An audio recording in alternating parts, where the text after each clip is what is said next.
Headquarters of common sense. Talk Radio. Can I start with you, Albie? Both of you, really, one by one.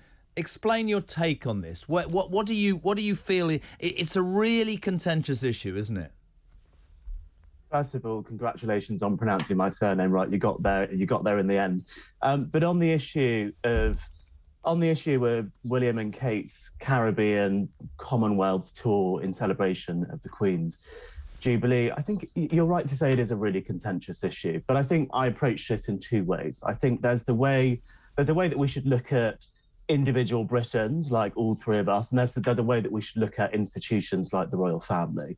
And the royal family has historically been intertwined with slavery. The Royal African Company was responsible for the shipping of more slaves than any other organisation over the 400-year period that slavery took place. Now, Britain was one of the first countries to abolish slavery in 1833. I believe, but decolonisation of Africa and other nations didn't happen until the mid-20th century, and apartheid in South Africa didn't end until 1994, which was the year I was born. So this is kind of the period of colonialism that we're looking at.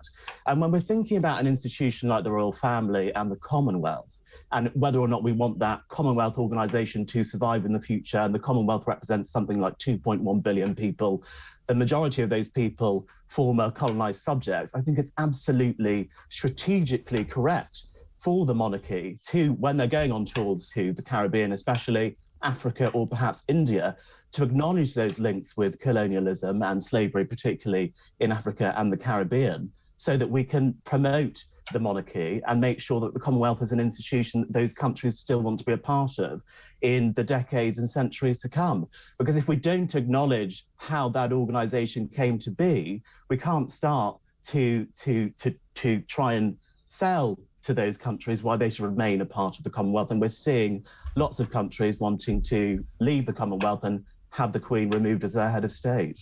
Albie, thank you. Nick, how do you react to that? And just to take it a stage further, I agree with Albie. I think that's absolutely spot on. But there are people who are saying an apology is not enough. The next thing is reparations. And quite understandably, whether people like this or not, loads of people are texting and calling this radio station saying, why should we be paying for something that happened many, many, many, many, many years ago that we find abhorrent when we're struggling right now ourselves? Well, let's go back to the original question. I don't even think an apology is needed. Slavery was with us since the beginning of time. The most surprising thing about slavery was 700 years ago, some people decided it was wrong. That's the most surprising thing. And then those people decided to convince everybody else it was wrong. And are you saying that slavery was right then? No, I'm just saying it was what humans did. But it wasn't right, was it? It wasn't right.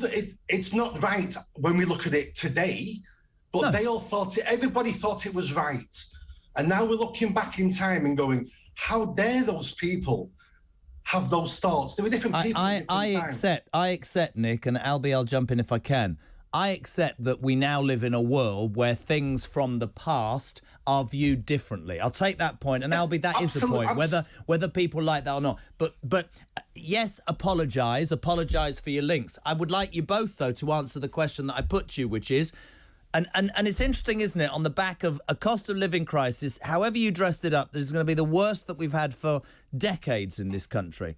We've just had somebody on this morning that runs a food bank in Tunbridge Wells, for goodness sake, right? The point I'm trying to make is I have people saying, yes, appalling, not getting involved in that. Why should we be paying reparations when we can hardly wait? Well, we're struggling to run our own lives right now. That's what I want to know. Is an apology enough? I think there should be an apology. I think it's abhorrent.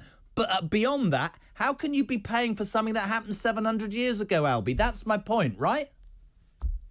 Yes, absolutely. I think it's an important thing that we need to consider. First of all, slavery was abolished by the United Kingdom in 1833, so that was less than 700 years ago, but that almost doesn't matter because 200 years ago is still a very long time ago.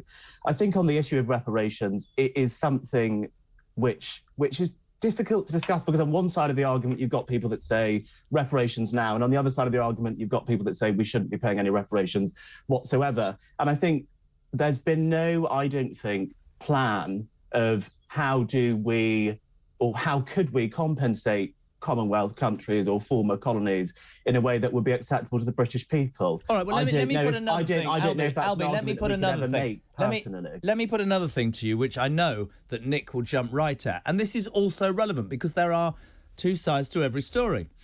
Caribbean countries, I know this has spent a lot of time in Barbados. The major investor in all Caribbean islands right now is China. A country, Albie, Nick, still rife with slavery. Can somebody explain that to me? Where does that go in the argument then, guys? Nick? I don't even know what we're talking about at this moment. We're jumping from one topic to another topic so fast. I don't even know what to comment on here now. So if we're looking at China, well, China now is investing heavily in most of the world. They have slave camps. They have no human rights. We have more slaves alive today than ever at any point in the history of the human race. And no one talks about that. All we keep doing is harking back to the old days when some evil people did evil things. And we all agree slavery was an abhorrent thing. And we've all moved on from that. The point I'm trying to make is people today have other issues. And the British Empire ended slavery, the international slave trade. And if we need anything in our world today, it should be thank you for the British Empire Day, where all the countries turn around and say to Britain, ridiculous. Thank you for ending slavery. What do people have to thank the British Empire for, just out of interest? I'm all for balance and nuance, but I think to say that what we need today is thank the British Empire Day. On what basis have you come to that conclusion? Because I'd be very interested to hear about it. Because the British Empire ended the international slave trade. But it was also one of the biggest contributors to the international slave trade. Can I jump in? Because it's called Breakfast with Jeremy Carr. Albie, Yes, what of you course. haven't answered is the question I put to you. One of the biggest exponents of slavery is China, who are investing in Caribbean countries and being welcomed with open arms. Answer that. It's very easy to kick the British, and I get what you're saying. But I agree with Nick. Why are we not criticising China then? We should absolutely be criticising China, and I'm not kicking the British. I think part of the issue with China's investments into Africa and the Caribbean are partly related to my first issue, which is that Western liberal democracies and their connections to former colonised countries have not made the case strong enough to say you should stay with us because we are a better system of nations to be part of than the Chinese. That's on us. We've not made that case strong enough. And part of the reason why it's so important the royal family, when they're on Commonwealth tours, acknowledges the injustices of colonialism and slavery is to make that argument for those countries to stay within the Western Bloc. So I think those two prongs are linked. I'm going to read a couple of texts to you both, and Nick, if you can go first. Simon Brown, we've given these countries hundreds of millions in foreign aid, dent relief, training over decades. What more should we do? Claire in Wolverhampton, have we not paid reparations for years in terms of overseas trade? And this from Eddie. The UK needs to stand up and take its balls back, apologising to countries now happily dancing with the devil, who is China, whilst countries like Ukraine are being demolished and our own people at home are going hungry and homeless. Nick Buckley? Absolutely. Now, if we want these countries to remain our friends, remain part of the Commonwealth, remain linked to the West, which is perfectly fine, but if they don't want to, then we live in a free world. If these countries want to leave the Commonwealth and don't want to be a republic, absolutely fine. And let's still be friends afterwards. This has got nothing to do with the Commonwealth and those sort of things. These countries stand on their own 2 feet. They need to brush the chip off the shoulder. I mean, most of these countries love the royal family and love the British people, love our friendship. It's always a small minority.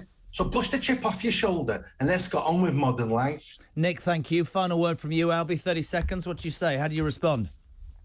I'm not sure that I agree with Nick on this one. We've seen lots of countries wanting to leave the Commonwealth, and we need to make that argument as to why it's a good thing to be part of the Commonwealth and a good thing to be part of the Western Bloc versus, a Chinese bloc that's coming up. And we need to make that argument stronger. And I don't think Nick is very convincing.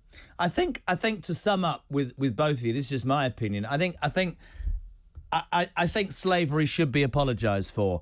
But I think with Nick, I think there is an argument that says it was done many, many years ago. And there's a lot of people, Albie, who always want to point the finger only at the United Kingdom. I think that's why people get riled. I think the salient point out of that is what's happening in China. And I know from my own experience, as I said, the investment in the Caribbean is all from China. That's a very interesting analogy. But listen, the point is a debate. The point is everybody gets a say. Nick Buckley, MBE, and Albie, thank you very much indeed for taking part.